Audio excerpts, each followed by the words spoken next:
So this is our top 5 games from 2022. Top 5 games that we played, not necessarily came out this year, but that we've played this year.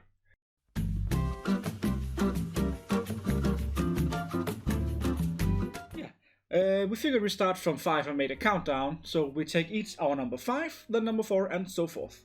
On my number 5, I actually have one I know you two don't really like to play, Ticket to Ride Rails and Sails. Oh, okay. I knew it. Those of you who know us know Storc has made a video about Ticket to Ride. I actually like this because I play it with my family. And the whole Ticket to Ride genre is the make one station to another station, but with rails and sails you also have ships, and in some of the maps you can go out on the edge and come in on the other edge.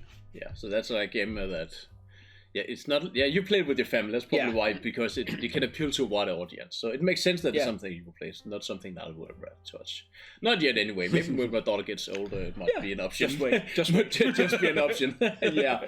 I definitely do think that Ticket to Ride, the whole series, is one of the best gateway games, just like Pandemic, that you can put on the board with whoever, and they can pick up the rules really, really fast, and you can just start playing it. So if I have people visiting me and we are gonna play a board game, and they probably haven't played board game before, I know we tried with your wife. The whole setup with Ticket to Ride. Okay, today we're gonna introduce you to a board game. It's about trains. Yeah. But yeah, it is a strength for us, a lot of games that you can actually play them. I mean, a lot of games, the thing is lately that you want the big complex games. You see these Kickstarter promos sponsored and all of that, with all the miniatures, all the rule books, and this thickness, but when it comes to it, you want to learn to play the game without spending several hours doing it. So that makes sense. Yeah. Your number 5? My number 5, board game.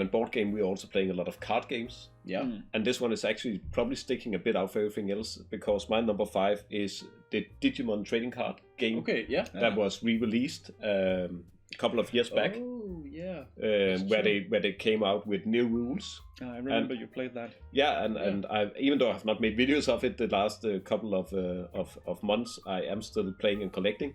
Big thing, and what I really love compared to Magic, which is probably the closest thing to relate to, is that you don't really have a resource. You don't have mana that you need to keep up, and you have a lot of speed, so the games go very, very fast. Okay. I think that normally when we play tournaments, we have about 25 to 30 minutes to play 3 games. Okay, and then you're then you're to the next game, and it just plays so well. It's simple to make decks. It's pretty cheap, and it is, and this also is one of the big strengths. I think it is like a living card game, so all cards are valid from they started. It's not like the rotation that we have in Magic. Oh, okay. So if you start today, then you can still go out and buy the newest cards and play with. But you can also go out and play one of the sets cheap that then just start with that. That's good, because that's the thing I really dislike about Magic. That's you suddenly outdate it, so your cards have zero value. Yeah. And also, like Digimon compared to Pokemon, it's never really grown in Denmark the same way. No, it's not, and it is a fantastic franchise that Bandai have really got to grow. On everything, and the re-release of the card game has just taken off worldwide in such a good. They started in Japan, and then I think it was a year or two delayed in Europe and the US, and we are still delayed, but at least we get the products. But it just plays so well, and I also like that it's a lot cheaper. Of course, if you go out and buy a display of boosters, it takes a lot of money. But if you want like a solid starter deck, you will be able to get that for around $15 to $20. Yeah, so everyone can join. Yeah. And also, if you want a competitive deck, it is a lot cheaper if you just ignore like the most expensive cards. And also, the most expensive cards is about $100, and they are alternative arts. Most of the big cards is $20-$25, and the rest is like 20 cents. For a card, so it's not like that. No, I really like it. And I think it is an overlooked game still, but that's my number 5. Okay, yeah, great one. Well, my number 5 is actually Pandemic: Wrath of the Lich King, and that's a funny one because we're all Warcraft nerds. We all played Warcraft back in the day, and sometimes I still do. Like I said earlier, it's like I really like games that I can really delve into, but I also like games that I can just pull out and play without having to think too much. You can definitely do that with Pandemic. Yeah, you can, and especially this is a much more appealing theme, and it has a bit more complexity to it than the basic Pandemic has.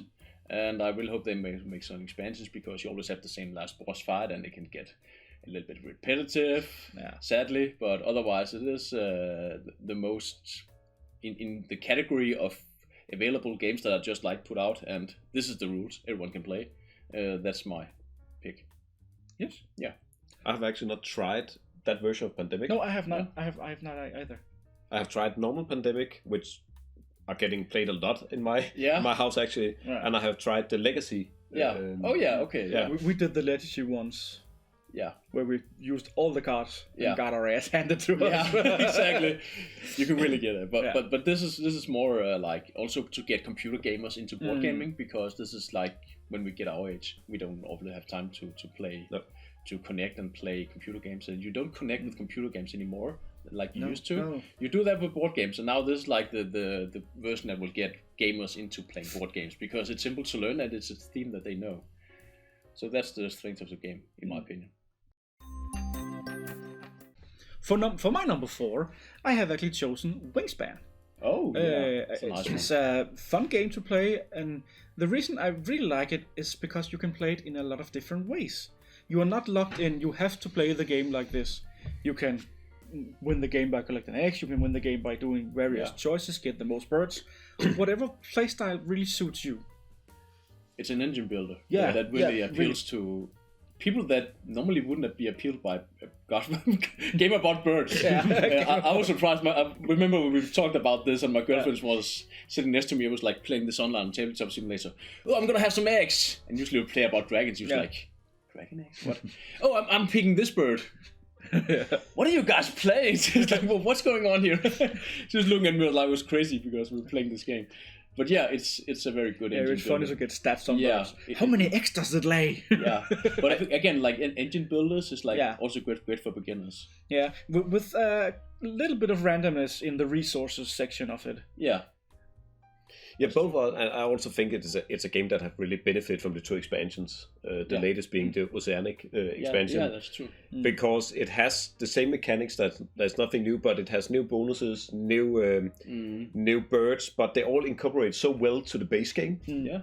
And I also like the whole bonus action. Like if you have a predatory bird, then you can actually eat smaller birds. I haven't tried that one. Only the European one I've tried. Okay, and you can stack the card that you eat behind, and that will give you 1 bonus point. Oh, cool. And stuff like that. You can use it to generate additional resources. Actually new mechanics. The whole not just like a bunch of birds you're getting. You actually get new mechanics as well. And also some of the bonuses is a bit more interesting. Like instead of you have to have this specific nest type and how many birds do you have, that some of them is you need to have the most birds with the largest wingspan over something like that.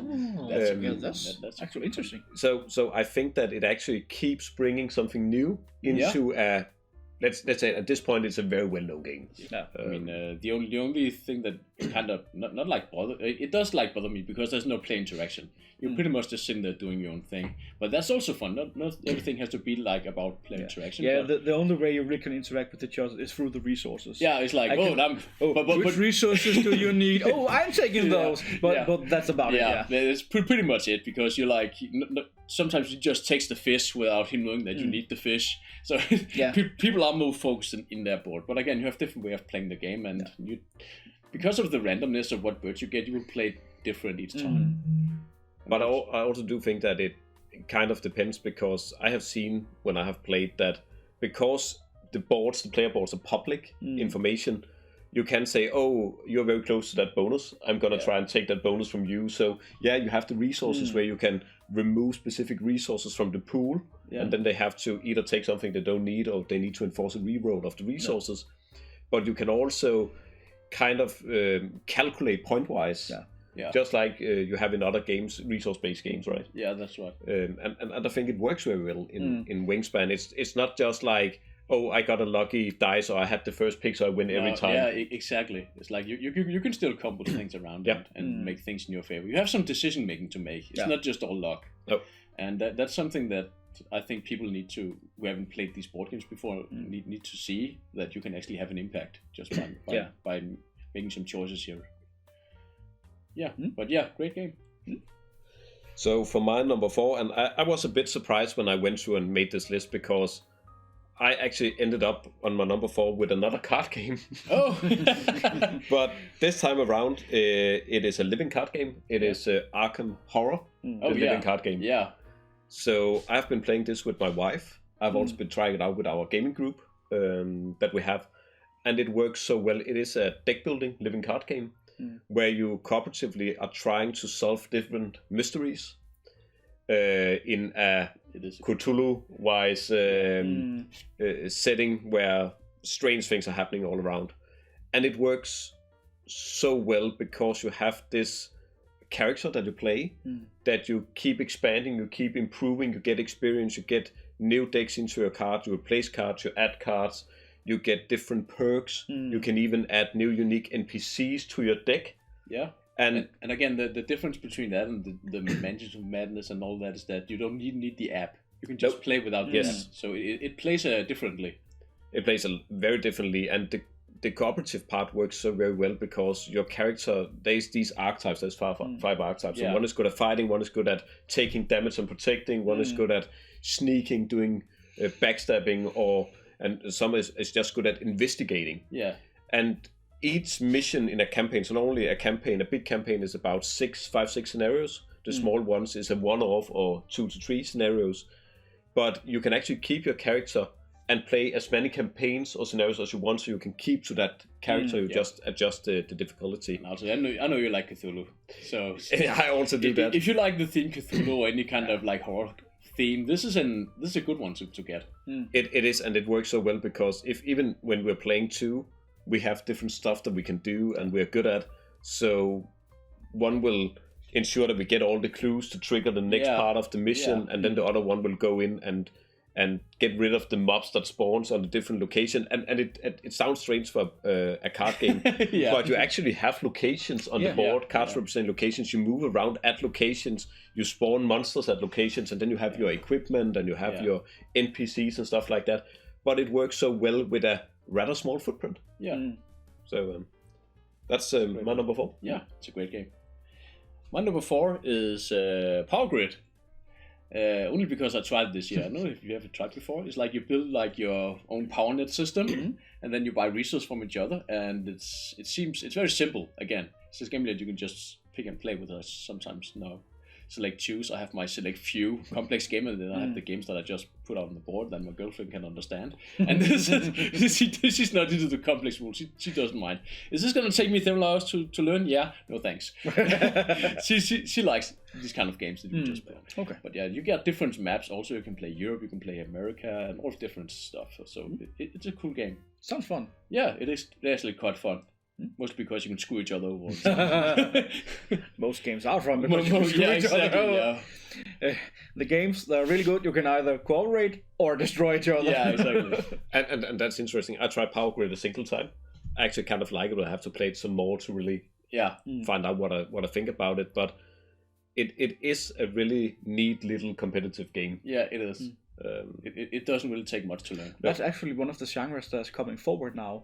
Small games you can take out, play really quickly. Yeah, exactly. Because again, we have like all these complex games, and let's be honest, for a lot of the games, the reason there's solo is because people buy one of these big boxes of games and they have no one to play them with because nobody was bothered to learn all these rules. But also I think it's interesting because we see these big Kickstarter games. Yeah. And the small established publishers, the small established game designers comes out with these small footprint games, which is almost just a deck of cards or a small half a box size or something. And I don't know if it's on the list, but some of the games that we have seen really get through in 2022 is actually Scout. Yeah, which is this little card game where you just have a deck of cards, and it plays fast and it's fantastic. It's like the same thing with you guys. Yeah, exactly. I think Power Grid costs like 200 crowns, so it's not like expensive. I mean, anyone can just buy. Yeah. It's a $35 game. Yeah. It's ish. Yeah. But yeah, that's my number 4 that I played this year. It's an old game, but I didn't try it before like February last year. Well, I can say 8 doesn't really matter for No, some. exactly. Exactly. They get played. And we're still a little behind because we do have kids, so we can't always play games all the time. So let's move up to number 3. Yeah. For my number 3, I have actually also chosen a card game. It's a game I'm really dear of. We have played it a lot in our game group.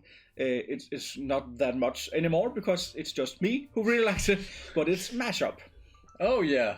Yeah. We played it to really such an extent that we had to do random group of cards because I was kind of metagaming. Someone was Someone was metagaming. I have no idea who. It's like, okay, I'm ready now. Did you just look up a deck? No.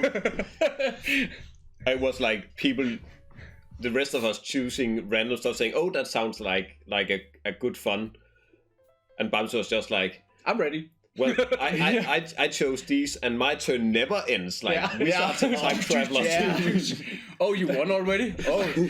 It was so fun. One game for me. Yeah, for you. One game we had like, how many turns do I have left? We have no idea. Yeah. It was. I think it played like. It was 8 or 9 turns. Yeah, and it was like it was like 3/4 of your combined deck you played in a single turn. It was insane. So I just started choosing the madness card just to interfere with everything. Yeah. Just to try to screw you over, not for winning. But it was also really fun when we did the random. To get random decks together because it was. Then there you have to think a little more about what you have to do. That's true. I think the problem with the random was that sometimes you just got like an epic combo. Or a really crappy one. Yeah. I exactly. think a good way to make it work, which I've also seen on Board Game Geek, is to split it up. So you have the strong decks and you have the less strong decks, and you have to pick one from each. Randomly. Then that might work. But I think the interesting about this is we have talked about this that Smash Up is so popular about mixing themes. Yeah. That Magic have started doing it. Okay. So Magic, cool. Magic the Gathering from Wizards of the Coast have actually made these. I can't remember the name right now, but they have made these booster packs with a theme, and you just buy 2 booster packs, mix them together, and you have a deck. Oh. And it's actually balanced. It should be balanced. I've not tried it out. So they did the Smash Up thing exactly for Magic the Gathering, actually. So it's just like gonna be, I got goblins and pirates. So now I have goblin pirates. I'm gonna face roll you. But the whole theme that Smash Up is actually quite popular right now. Yeah. They have their own version on the Android system, and Marvel actually made a Marvel Snap on mobile as well, which is Smash Up. Which is just Smash Up. Okay, this is the same game. 3 locations, without you unlock cards on the way, and there are a whole community on the internet with different decks you can use.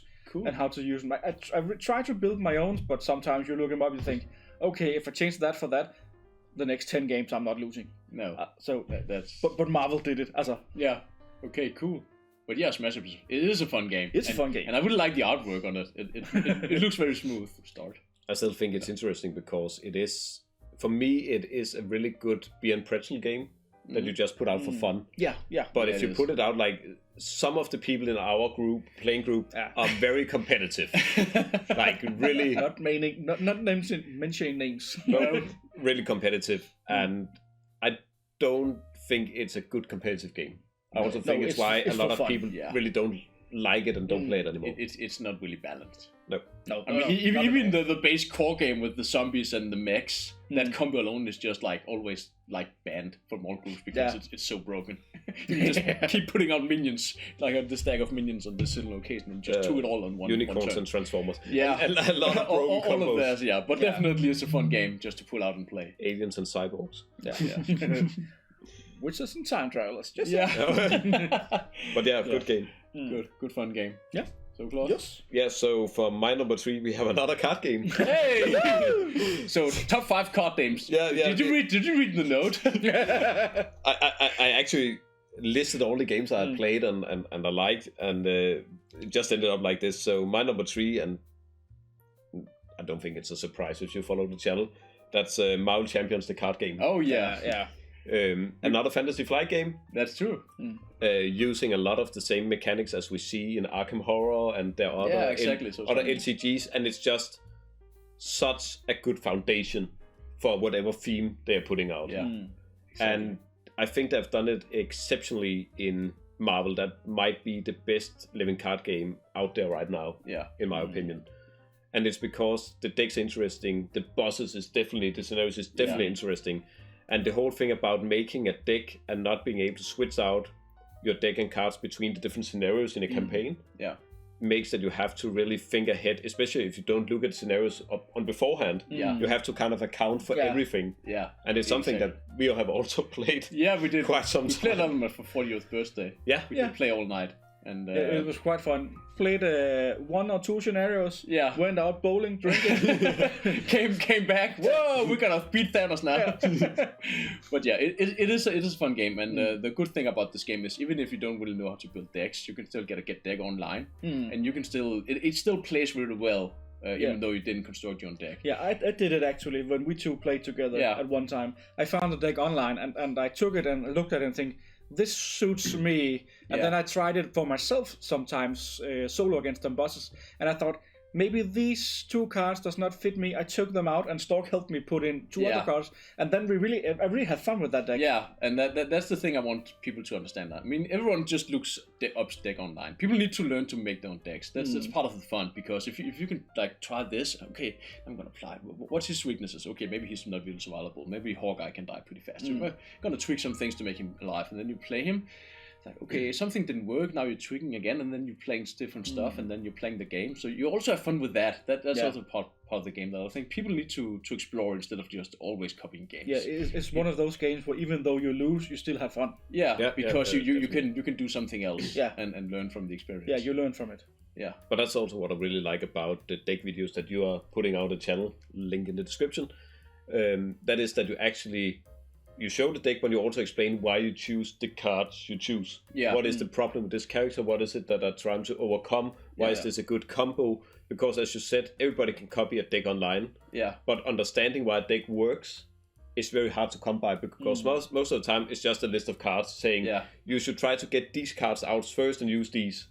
But not really the reasoning behind. No, but like imagine if this game came out in 1995, you wouldn't be able to go online and just search for problems. The same with computer games we played back then. You had to figure things out by yourself. So, but definitely try to make your own deck. I really encourage people. I'm going to make a deck building guide as well later in this year. Nice, looking forward to it. I promise. But that's my number 3. Yeah, well, my number 3 is actually a Marvel Champions expansion. Now we're going. That's Mutant Direction, and that's because I really look forward for the X-Men expansion. And one thing is we got like Colossus and we got Kitty Pryde. That's one thing, cool heroes, but the villains. I mean, we got these villains and they're thematically just spot on. I mean, even Magneto, the last part, we just can throw metal from the space, and it is awesome. I mean, it just plays really well, and it's difficulty-wise more balanced than the Spider-Verse one, because Venom Goblin's just silly. It's just out of hand. I mean, Ronan, Venom Goblin is just out of hand sometimes, and some heroes can never beat him. But this is more balanced. It's still rough, but it's still balanced. So that's definitely a great part, and we're gonna play that. Just like we did one time, just the whole night just playing. And going through the whole campaign is just fun. Well, only 3 years till I turn 40, so... So we look forward to that. But you can play this villain single-handedly, but also like progressing to that. And the X-Men is just something that I will look forward to.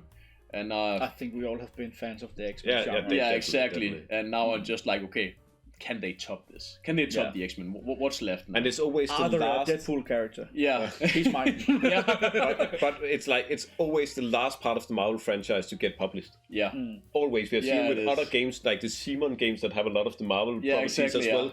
X-Men is always like 3rd, 4th release to come. And then they know it's up and coming. People are like gonna wait for it, and then it comes, boom, it's gonna explode. But I think it's interesting now that you have an expansion. I had the base game. I've tried a couple of the expansions together with you and some by myself, and they all feel unique in some way. They're not really reusing. It's not like, okay, now it's just another name with the same. Different mechanics. Exactly, and it just works. You feel the difference in these spots.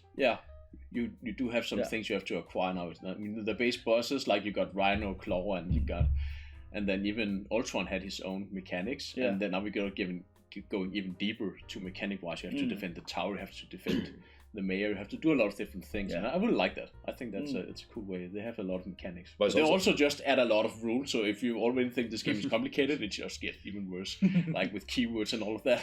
Yeah, but that is just the way living card games work. Yeah, it really is. It's the same problem with not problem, but it's the same thing with Arkham Horror or even Digimon. Every time we get a release, you get 2-3 new keywords. Yeah, that's just standard. Also keeps the game fresh. But that's what Magic is doing with their rotation. They're saying you only have to know like 4 times 3 keywords because that is what is valid. Where in a living card game, you have to know basically everything. What I do like about most of these things with the Fantasy Flight games and Bandai and stuff like that is they not only have the keyword, a lot of the cards, if they have the room, they also print they help the rulings on the cards. Yeah, okay. And that helps a lot. Yeah. So that you don't have to have the glossaries from all the expansions next to you, right? A lot of games do that really well, by the way. They can really explain the game. Like something like Hogwarts Battle just explains what you have to do. I mean, everyone can understand that. Yeah. So this is one of the hard games to learn. But yeah, it really, when you have dealt in this game for so long, since it came out, I bought it when it came out, and now I've been playing it for a lot of time, and now it's just like, wow, finally. Yeah. So it's also like a bit of hype going to this list, but still a good experience. So yeah, that was my number 3. Number 2. This is one we actually already have heard about. Marvel Champions. Oh, again, yeah. So we have Marvel Champions, and now Marvel Champions. The expansion, and then Marvel Champions. Yeah, just Marvel Champions again. But that's okay. Yeah, so we can skip quickly over mine. I drew you in. I drew you guys in. Yeah. Welcome to the dark side. If only I had the wallet to really go into the game. Yeah. But luckily there is a version on tabletop. Yeah, you can use that and you can try out things. I use that a lot. Yeah. I have actually played the game alone a lot. Yeah, you told me, and you were like asking me, "Oh, what about this deck? I'm trying this now." You have got text in all hours of the day. Yeah, I can usually game when the kids are sleeping, and that is at night usually. So sometimes 11 o'clock. Yeah. How about this combo? Yeah, exactly. And I'll answer you 4 a.m. when I get up. Yeah. So next morning I'll go, oh, that's right. Oh, yeah, that's true. But I played it already. That's actually kind of the extremes. Like we chat on the way to midnight if there's something. Yeah. And then you come in like 4 a.m. Yeah. That's a good idea. That's awesome. I'm in. And then 4 hours later we are oh yeah. Oh, he's awake now. As soon as we got the kids to school and kindergarten. Exactly. But yeah, we did play that a lot. We had that whole evening we just played through the Red School and we had a blast. It's not the last evening we do that. No, it's not. It's really, really fun. Yeah.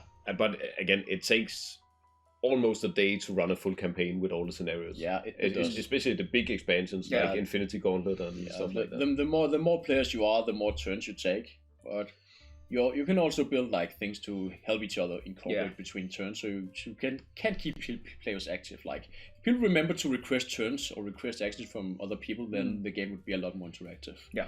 So I'd really try to enforce that. But yeah, it's a great game. And again, I think it's a game that works really good 3 people. Yeah. I actually think really good. It actually brings the boss's health up to a level like we pretty much just destroyed Red Skull, didn't we? Yeah. We just blasted him. It was like, I can give you this, I can do this, then I can do this again. Yeah. Oh, he's dead. Yeah, I can play this upgrade. Wait a minute, we can kill him now. Yeah. So I think the interesting thing is when you play 3, they have enough health that you actually see some of the more rare abilities of exactly. Of the boss, and suddenly they can just go way with just attachment and upgrades and those. Suddenly it's like, whoa, we're all well now. But that's actually quite interesting because it is one of those games, and another game that comes to my mind is actually Battle of Greyport. One of those games where it doesn't scale linear. It kind of scales explosion. Yeah. So the more players, it does not get like one player harder. It gets like double. Yeah. So hard, right? But also like you play different decks when you play solo, and you play different decks when you play multiplayer because you can put in cards that can help other players, or in solo you're more prone to just quickly finish off the villain. Yeah. So but it's a great fun game. Yeah, it is. That was my number 2. So my number 2 is not a card game. What? It's not a card game. That error. Take note of that.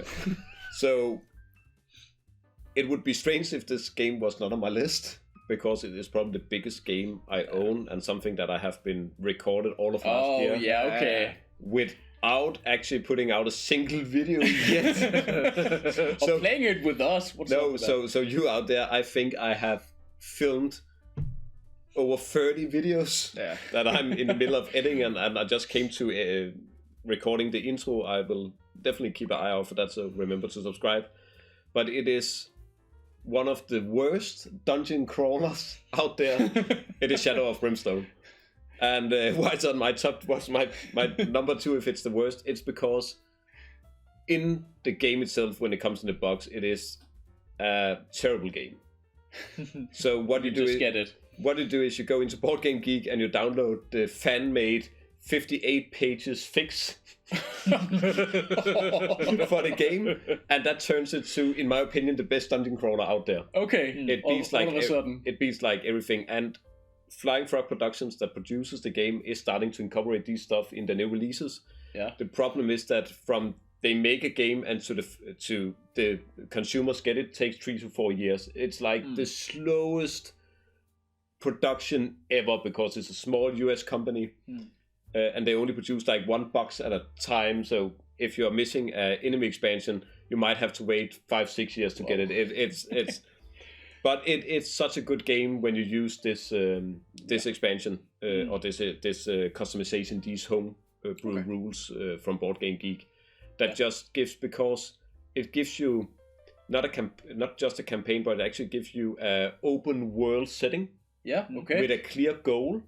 Cool. Where you say, okay, we have this map with these cities and these objectives we need to complete. But while you're doing objective here, this city might be destroyed. And you might be blamed for it being destroyed. So suddenly you're playing like that cowboy game. What's his name? Yeah. I can't remember. No. But Red Dead Redemption. Yeah, exactly. Yeah. So you're playing that, and then you're like, and this also Wild West. It's a weird West theme, the basic game, but it just gives so much because you have this giant map, and you have travel time. You move around. You have random encounters. Yeah. You go explore abandoned mines. You can even go through portals to the far future on a derelict spaceship with your cowboys and saloon girls. So it's like if cowboys versus aliens exactly. kind of continued, this is where we at. It's just everything, and it can be so good with these small changes. Yeah. And even though 58 pages seems like a lot, it's actually quite small changes about how to refresh your health. Or people are used to reading a Bible now when they and stuff games, like so that. This is not even a lot. But I think it's an interesting game, and it is a game that you buy piece by piece. It's not like one big game with a big price tag. You just buy the base game, and then you buy the things that you want. Then you add on. Exactly. Then you add on for around $15-20. But it's been around since when? It's like 5-6 years. No more. The game is was from. Was it in 14? No, I think the base game, original first edition base game, is from 2006. Seriously? Something like that. Whoa. And then it has had several iterations. Now we're on 2nd edition of the base games. We have got a new setting, which is the feudal Japan. Yeah. Instead of the Wild West theme. And we have ongoing expansions. And 2 years ago, they have a successful Kickstarter campaign, which we are still waiting for, everyone. Maybe in the next 2 years. But that will bring Vikings. Oh, okay. Cool. We like Vikings. Give us Vikings. I can't remember that, but that brings 2 new complete themes to the game as well. Well, you gotta make us play the game when you get the Vikings. Yeah. We need to play it at some point. We just need to play it. Just need to play it. Period. Just put it on the same. Yeah. Also because it's one of those games, that fills not 1 but 2 tables. Yeah. When you start playing. That's the fun part, when you have to stand up and move around. Yeah, exactly. Play the game. It's like a love-hate relationship because it's really cool when it's placed, but it's just a pain to set up and play. And tear down again. Yeah, exactly. But that's my number 2. It's a cool game. Well, that's funny because my number 2 is actually also a Flying Frog production game. Oh. And that's a game I acquired this year. Also an older game, but that's Fortune and Glory. And that is like you haven't played. It's like if you take like the Mummy, Indiana Jones, Tomb Raider, and put it into a game. It's just theme. Like it's just a lot of dice rolling, but it's a lot of cool and all the pictures you can just see. Is the artists just portraying himself as the Duke. He just got a little mustache on and then a cane, and then suddenly he's the Duke. And you can just see it's people they know they just took photos of. Yeah. But it's just so cheesy and so cool. And it's like you choose an artifact and like, well, this is gonna be the gauntlet of Meva or something. Just a weird combination, but it always adds something. And of course, it has Nazis. It has these Nazi symbols. So it's like a no-go in today's world, but it's like you get Nazi symbols. You either fight. It's like that a lot with older games. Yeah, some of them have symbols and such that would just not go today. Yeah, but it really does something very well. It makes either the cooperative part where you fight against Nazis or like competitive where you just chase each other. So it has like multiple functions. I think that's cool for an older game. I was actually quite surprised. I just been looking at it and suddenly this guy was just offering it on Facebook, and I bought it, and I was like really surprised. The box is so big and can't fit in my closet. I haven't had that 60 centimeter deep closet. It can't fit anywhere. It's just on top of my closet. And it just sticks out this much. But it's just an amazing game. So many cards, so many things. The board is awesome. The pictures are cool. It's just theme. The theme, it just puts this game so high on the list. And it's interesting. I had not expected to see any other Flying Frog productions. No, exactly. On any of the list, because they literally have like 3 games. Yeah, this is number 2, and this is the other one. And the last one is The Last Night on Earth, which is the horror game, which is the same feeling where they just take pictures of employees dressed out as well, which is also quite a good game. But it's hilarious. I really like it. It's really interesting, and they have this weird box size. Yeah. It's the same box size for the Shadow of Brimstone base game. So you have this long rectangular box. Yeah. And I have the biggest closet from IKEA. And I can get it all the way in, and then one of the cabinets can't close all the way. It's just such a big box with such a lot of content and a lot of cardboard. Yeah. But it's just cool when you just get it. I mean, they even have a CD soundtrack. It's that old. Yeah, back then when you got a CD with your game. Yeah, but it's still unopened, so the guy before me still haven't opened it, or used the CD. But I gotta listen to that track when I find my CD player. but and that's quite interesting. I don't know about Fortune and Glory, but in all the base games for Shadow of Brimstone come with a CD. Yeah. Where it has first track is introduction, while you set up the game and you get ready to play. And then it has the different locations. So there's a track for I actually didn't notice that. I gotta look for that. So you can loop that location on the CD, and you get the feeling that the developers want. I get the old Diablo feelings right now. Exactly. There just need to be one place called something with cows, and all you hear is moo moo. Yeah, exactly. It's the same thing, but they got the CD, but they also got some really card animations and all of that artwork, the characters, and they even an expansion. I was like surprised. I can actually get that, but I haven't. They have really done a lot. So I think what Flying Frog Productions is doing is make a solid, most of the time, base game, and then just explode in expansions. Yeah. Like if you look at not Shadow of Brimstone, but also Last Day on Earth, I think it's the name. I think Shadow of Brimstone right now is up to 50 something expansions. Yeah. While Last on Earth is 12-13 expansions. Oh yeah. Like so you have one base game and then you just explode. Pile out expansions. But I think like there's like 2 for Fortune and Glory. I haven't bought them, but I've played this. And it's easy to get into as well. I mean, initially the rulebook is like very complex. It's very badly explained. But again, on Board Game Geek they can make it more like you need to download this for the villains. Okay, now it all makes sense. Yeah. But also if you're lucky enough to find a store that have copies of any Flying Frog production base game, the entry point for most of the game is like $150. Yeah. Which I know it's expensive. It's kind of same as Gloomhaven or Frosthaven and stuff like that. But you can do that entry point and you can keep expanding cheap. Yeah. If you really like the game. Yeah, exactly, because the expense is not that much. No, $15-20 I think. Something like that. You get like extra characters and all of that. Exactly. So, interesting. It's a cool game. We need to try it one day.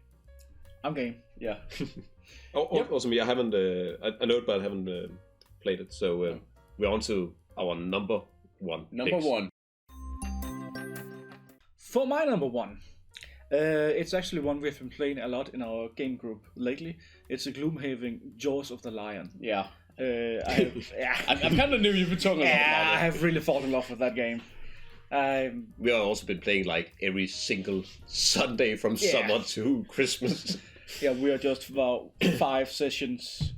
Left. Yeah, left. Yeah, and that is with all the class missions. Yeah, except mine. Yeah, we haven't found yours yet. Yeah, yet. Did you try the original Gloomhaven? No, I have not tried the original. I actually want to try the original, but I do know it takes a lot of your time. Well, yeah, that's like the entry point. It's a very, very good gateway game to the original. I only played the original. I did play Jaws of Lion a little bit on Tabletop Simulator, but like it's like the entry point until you get like Gloomhaven, because like usually the step for board gamers to get like from a basic game to Gloomhaven can be really rough. So this is like a great middle line just to get people to play that. But in itself is a great game as well. It really is. It's actually designed really well also with the entry missions. Yeah, it's mission 1 to 5. It's just tutorials sort of, where in your the cards you start with actually have explanations on them, and then they gradually get changed out with cards without explanations, and then you of course get new abilities along the way. Yeah, so and the problem with I've played normal Gloomhaven a bit and Jaws of Lion a lot, but what they've done is, first of all, they made these tutorials, which is fantastic. Yeah, because they introduce 2 to 3 rules per scenario, and after the 5th you are playing the full game. Yeah. Which, if you have ever played or seen Gloomhaven, is gigantic. Really is. It's big. huge. A lot of rules, and I really like how you say you get these starter cards marked A. Next scenario you get B cards, and then you replace, and in the 4th scenario you have your starting deck, and then you upgrade in the 5th, and it just so. I think when you get started, you get new abilities every second scenario-ish. Yeah. So you're always developing, and you can buy gear and all of this. And it is a really neat campaign game. Yeah. I also do like the fact that you have a hand size, and you have more cards than your hand size is. So you have some customization. And you are allowed to read the scenario before you choose. Yeah. Not the hidden rules, but the main goal you are allowed to read, which helps a lot. I think that a lot of board game creators could learn from the progressive ruling. It's actually the same thing again in Hogwarts Battle, where you like start out with basically nothing, and then suddenly on book 2 you get new cards you can buy from market, a little bit more villains, suddenly you get an ability, suddenly you get a secondary ability you choose from a different cards, and then on the last game you upgrade your ability, and then you have to fight a whole new challenge. So it's like upgrading the rules like in the same manner. I think that's really good for teaching people how to play the game.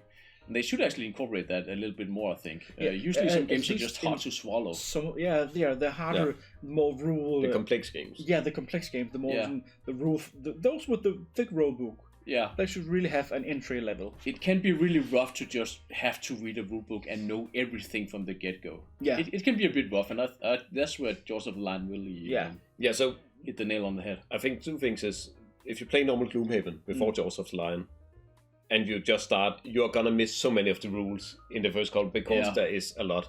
The second thing they do very well is they actually, Jaws of Lion incorporated all the expansions as well. So the magic expansion from the Secret Circle and stuff like that just comes in Jaws of Lion. So you have Gloomhaven with expansions, the full rule set introduced in these 5 scenarios. So you start very simple. You can only do attack and move, and the monsters will always move to closest and attack.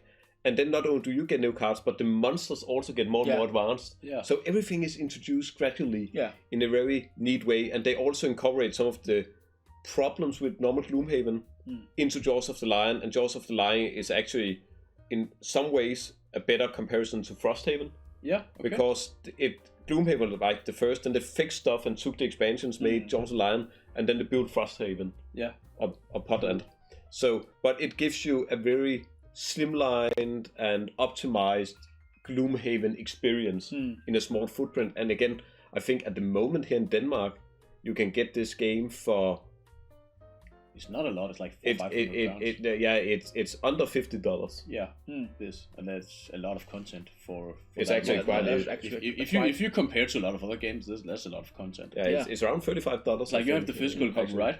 Also, the maps are like more easier accessible. Like, that's folding. Finally, you're saying that, because one of the big problems or big frustrations in normal Gloomhaven is that you have all these cardboard tiles. Yeah. And when you set a scenario up, you have to build like quite a big board and find all the right tiles. I know a lot of people have these folders with all the tiles with names. Yeah, and just to find it. We need number 4. We need number 14. In Jaws of the Lion, you have a booklet. and just open the page. And if you need a big map, you have another booklet. You just add to. Yeah. And then you have the map, and you just play on the books. Yeah. And it's a bit more flimsy. And also, all the information about monster spawns, treasures, traps, etc., instead of having tokens placed on an empty board, it is printed in the booklet. Yeah. And then you put tokens on top. So you have some more... It's not looking as neat on the table, but it's like you can set up even physically a scenario in less than 15 minutes. Yeah. Probably 10 minutes, like normal Gloomhaven. I kid you not, I have talked with one of the guys in our group, have played almost all of Gloomhaven now with his normal group, him and his brother and some friends. It can take up to an hour to set up and tear down. Yeah. Like Jaws of the Lion, a really, really good entry point. Yeah. And a fantastic game. Yeah, it really is. Understandable, number one. Yeah. My number one, Gloomhaven, Jaws of the Lion. So let's talk some more Gloomhaven, shall we? Unagi. You have something to add, even you've been talking a lot about this game. I think the interesting thing is that I really wanted to play Gloomhaven and had tried Gloomhaven. And then in the group that we play in, I wanted to introduce Gloomhaven, and one of the other guys was like, I don't want to play Gloomhaven, I don't want to play Gloomhaven online because he's playing that with another group. Okay. And then our group was kind of reduced in the fall to the same 4 people, and that is the max player size for Jaws of the Lion. So I thought, let's try. I had not tried Jaws of the Lion. And everybody just clicked with it from the get-go. Because it was such gradually, so everybody, even one of the ones we play with, is not a hardcore board gamer. Oh, he's not. No. Or at least he wasn't. He wasn't. But because we only introduced 2 to 3 rules every time, and we had a week to kind of digest everything, and we can play a scenario in under 2 hours. Yeah. Which means that we can actually finish a scenario every single session that we have. Yeah. It just works perfectly for our group where we have limited time to play. Yeah. Just saying, you guys are playing Tabletop Simulator every Sunday. And I'm not really with that group because usually my daughter won't go to sleep until after they've started, like an hour later. I used to be a part of it, and sometimes I'm like jumping in and we just playing something else. Yeah, the days where you can. Yeah, so they're just playing this a lot, and I haven't really been into that, but I definitely want to see it. You have the physical version, so and it's also, we already have an unboxing video. And other than that, it is something where we are probably gonna do some tutorials, like the 5 intro scenarios on the channel as well. We have been talking about that, actually setting up the physical game, showing how it plays, because there is no spoilers in the first 5. No. Even though we are almost finishing our first complete playthrough, it is something that I am gonna play again. So I'm playing with our play group. I'm playing with my wife as well. Yeah. And I'm definitely set on doing it again. Maybe even do a weekend and see if you can do like the whole stuff in a marathon. We are definitely doing it at some time. Yeah, we are definitely gonna play it at some time. So Jaws of the Lion again. Yes. Well, my number one is also a dungeon crawler, but it's not Jaws of the Lion. It's Sword and Sorcery. And I initially bought Ancient Chronicles, and I was like, "Whoa, this is the good game." But I also want to play the other heroes, so I was gonna buy Immortal Souls, but it was out of stock, so I had to buy it from Germany. So I'm like, I have to quickly get all this before it's too late. I want to play all the heroes. I want to play everything. But I really played that a lot. I played with the other group, and we had so much fun. It's like playing Dungeons and Dragons without playing Dungeons and Dragons, like without the GM. The story, the loot, like everything, the interaction with the map. I mean, even like you have to roll a die. Okay, you have to roll a symbol. Well, you didn't roll a symbol. Okay, nothing happens. Okay. But later on, the second time I played it, he rolled the symbol. Wow, now you get the secret door. It opens up here. Place that spot here. Whoa, I didn't see that before. That's like a cool feature. So they really got that Dungeons and Dragons feeling, like you're searching for doors. You didn't find anything. Book of Secrets, page that, and then you go on. Yeah. And like the Arcane Portal, fighting against the Balrog and going on and fighting against the zombies and fighting against the big dragon, and in the end it's like the progression of the ultimate Dungeons and Dragons. So there really is a lot of replayability. There is because a lot of things you didn't discover. There are also 2 alignments. You have like the good alignment and then the evil alignment. That's like the angel side and then the devil side. So each character has different ways. You can also play the evil guys, and the story unfolds like there's dwarf. He needs help. Are you evil? Yes. well, you don't help him. so nothing happens. The bandits don't spawn. You just walk away, and then you just skip that part. So it's like this thick book just explains the whole scenario and puts up just go to this page and it will tell you what happens. It's like a story within the story, and then you visit the city in between quests, you buy your stuff, and you can gamble, and you can upgrade your characters, and all of that. It's like the ultimate Dungeons & Dragons experience, like without you role-playing the characters, but without having a GM. Yeah. So that's the game I was searching for, and initially people were like, whoa. And now I was talking so much about rule set being simple, and this is one of the most complex games I ever had to learn. I was like watching all of One Stop Co-op Shop's videos just to get the baseline of this. But yeah, it's also a bit of a rough setup part, but once you get to it, it's not really that bad. And also when you divide the boxes, that's a good thing because they're divided in different expansions. You're only using those tiles, you're not reusing old tiles, and you're mixing them up. It's gonna be a horrendous mess. So at least like it's divided, but you're playing against the same enemies a lot. Okay. That's the only downside. Where in Gloomhaven you face a lot of different enemies. But yeah, they like power them up and do different stuff, so it's like still a different experience. But you collect the loot. That's the best part. You get the loot. I need boards and three. You need the loot. You need the loot. But it's also an interesting game because it combines. Let's be honest, it's not a new game. No, it's not. No, and it's interesting 2017 because what it does is it combines the old Sword and Sorcery books, which was these solo, I'm just going to read an adventure and make decisions. Exactly. With the feeling of playing Hero Quest. Yeah. It has a lot of that old feeling. Yeah, it really does. With the board and the doors and everything, and it just does it so well. Yeah.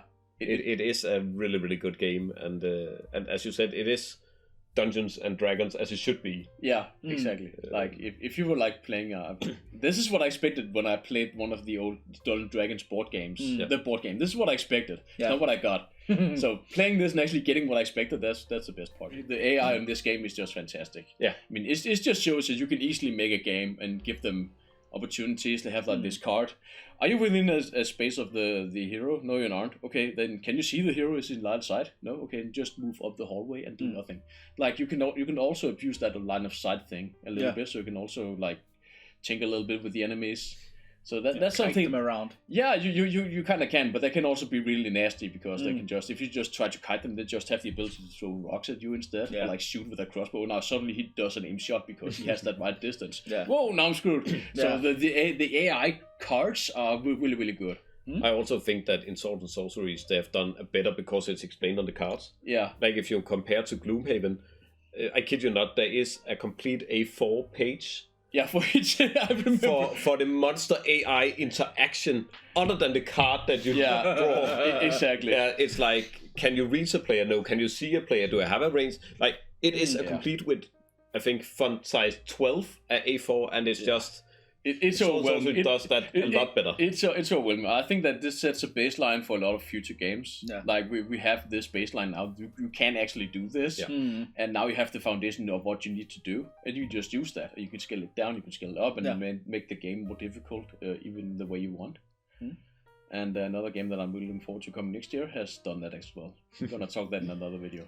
That leads for us our top 5 of year 2022. We have tried in 2022. Yeah. Not necessarily games that came out. I don't think I have a single game that came out in 2022 on my list. I don't know enough about the games to say it. But next thing we're going to talk about is our top 3 from upcoming games in 2023. Yeah, so stay tuned for that. Remember to subscribe so you don't miss when we upload that video. And also, if you have any comments or recommendations on what we should take a look at, please write them in the comment section below. And also make us know what your favorite top 5 games were. Worth noting, we are also on Discord, and we will love to discuss in there with you if you have any board games you really like.